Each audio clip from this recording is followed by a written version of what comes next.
Tapi setelah saya pikir-pikir, bukankah saya hidup juga berbatas waktu? Saya tidak tahu hidup sampai kapan. Kalau hidup saya ternyata sampai besok,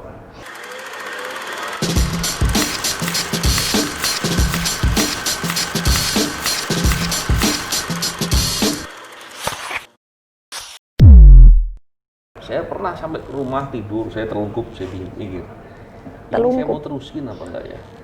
Saya mau terusin membela dengan orang dengan akan gesekan dengan sana sini atau betul-betul mendapatkan serangan balik, kesulitan atau tidak. Tapi setelah saya pikir-pikir, bukankah saya hidup juga berbatas waktu? Saya tidak tahu hidup sampai kapan. Kalau hidup saya ternyata sampai besok, sayang dong sekarang nggak berbuat. Iya. Terus yang kedua, peluang atau kesempatan juga tidak selalu ada. Saya diberikan kesempatan, berarti saya diberikan kesempatan untuk bisa berbuat baik, dan bisa jadi kesempatan itu nggak berulang. Dan yang ketiga, saya melihat begini, ketika berbuat untuk kepentingan orang banyak, dan kita tahu orang yang mendapat kesulitan itu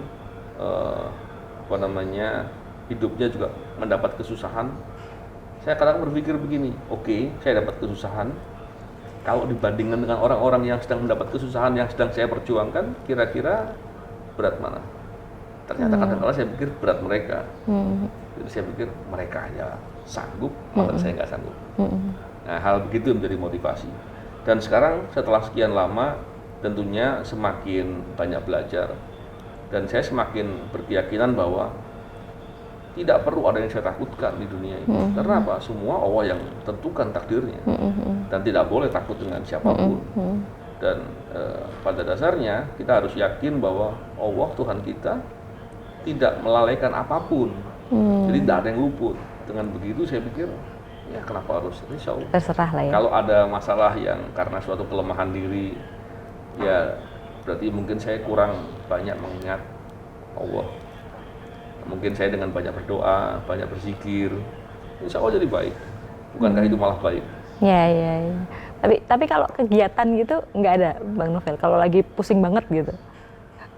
Alhamdulillah saya nggak pernah merasakan yang pusing banget. Lagi. Kalau dulu sering barangkali. Sekarang lebih banyak menyerahkan diri. Saya tidak mau mengambil, karena begini sebenarnya. Stres itu ketika ada keadaan-keadaan tertentu yang membuat kita sebetulnya punya pilihan sebenarnya menghadapi stres. Kalau kita terus menghadapinya seolah-olah kita bisa selesaikan semua urusan, maka kita akan stres.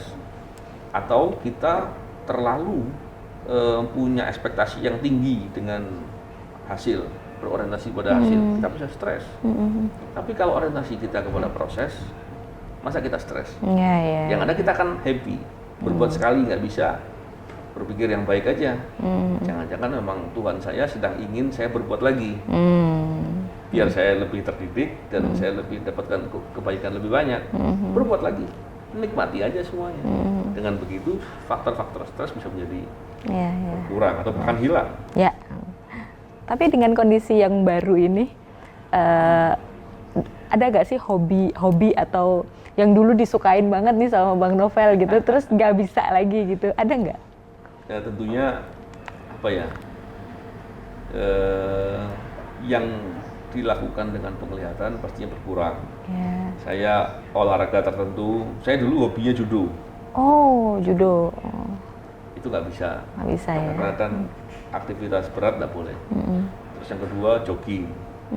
Joggingnya ganti dengan treadmill. Terus kadang-kala suka nonton bola. Sekarang susah ya? Nonton bola ya, kecuali kalau memang bagus sekali, saya tetes mata, saya lihat sebentar, habis itu sudah. Karena kalau enggak kan saya prediksi bolanya dari mana ya, di situ lagi lari kan? Nggak kelihatan. Itu bolanya dari sini. Nggak kelihatan, Bang Novel. Tapi nonton TV lama juga bikin ini ya, bikin iritasi. Dan memang saya kurangi. Jadi saya mengambil hal-hal yang positif, malah bagus. Jadi selalu berpikir yang positif lah. Oke, terakhir nih, ini kan proses persidangan masih berjalan ya, Bang Novel. Kalau nanti ternyata endingnya lebih parah gitu. lebih parah gitu, Gini. Apa yang akan dilakukan? Gini Mbak Ken, kan gini. Saya dari awal itu sampaikan bahwa saya tidak pernah menuntut keadilan. Saya tidak pernah menaruh harapan dalam proses sidang ini. Oke. Tapi saya sebagai warga negara, saya sebagai orang hukum harus bicara keras, harus melawan, harus marah apabila hukum dipermainkan. Jadi protes-protes yang saya sampaikan itu bukan semata-mata karena saya ingin prosesnya berpihak kepada saya, enggak. Bahwa saya ingin ada pelaku yang dibalas, tidak. Adapun saya meminta agar orang-orang di KPK yang dikerjain harus diusut pelakunya, masa itu berlebihan? Kan enggak ya, harusnya itu wajar. Dan itu malah kewajiban harusnya untuk bisa dilakukan. Hal yang sangat mendasar sekali, karena masalah kemanusiaan. Jadi saya pikir dengan begitu, saya nggak pernah khawatir, saya nggak pernah risau. Seandainya kemudian kedua pelaku ini dinyatakan bahwa dia pelakunya dan dikasih hadiah, tidak apa-apa juga gitu kan, terserah gitu kan. Artinya begini, ini yang terjadi nanti bagi saya, porsi saya adalah berbuat. Saya protes, saya melawan, saya tidak akan diam. Ini akan tercatat kan dalam sejarah atau apapun. Sehingga ketika nanti anak cucu saya melihat bahwa orang tuanya bukan orang yang kemudian takut ketika menghadapi bandit-bandit yang bersembunyi di balik kekuasaannya gitu kan, nggak akan begitu. Nah, tapi ketika hasilnya ternyata tidak sesuai dengan nilai-nilai keadilan, dengan mencederai rasa keadilan di masyarakat, saya hanya berkata, itulah wajah hukum Indonesia sekarang. Dan itulah tanggung jawab kita untuk memperbaiki. Jadi seperti itu. Bukankah itu baik? Oke, mungkin ada yang ingin disampaikan Bang Novel untuk pesan kepada mungkin anak muda. Ya, gini. Memang walaupun saya masih muda juga ya. Tapi poinnya gini lah ya. Iya. Sombong ya. Jadi gini. Yang pertama, anak muda itu mesti harus paham bahwa anak muda akan menjadi tulang punggung di negara ke depan. Dan untuk bisa menjadi tulang punggung, menjadi anak muda yang kuat, perlu mendidik karakter yang kuat. Jadi jangan kemudian berpikir bahwa kita mau santai-santai, mau nggak peduli dengan lingkungan, nggak peduli dengan situasi, akan jadi hebat. Nggak mungkin. Tahukah Anda bahwa contohnya nih, pemain bola lah, Messi atau Cristiano Ronaldo, dia bukannya latihan itu sambil tiduran, minum jus, es krim, dipijiti, terus jadi pemain bola hebat. Enggak.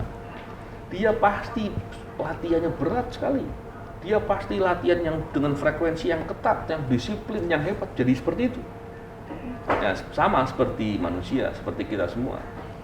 Jangan bermimpi kita bisa menjadi hebat kalau kemudian kita mau enak-enakan.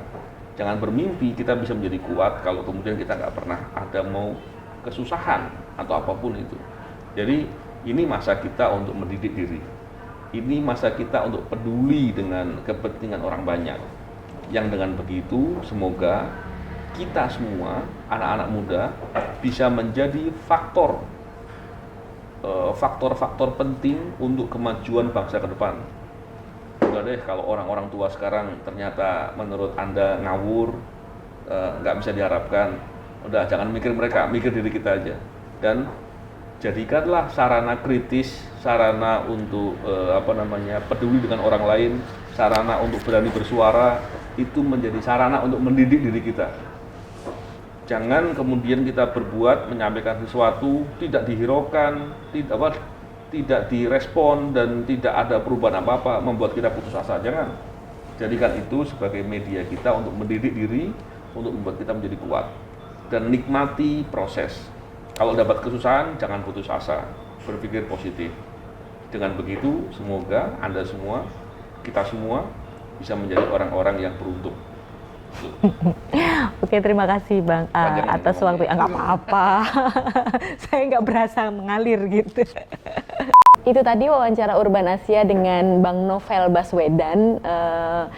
wawancaranya cukup panjang tapi menarik sekali karena sangat mengalir dan kita dapat banyak cerita tentang kehidupan Novel Baswedan. Dan jangan lupa buat kalian untuk selalu update berita di urbanasia.com.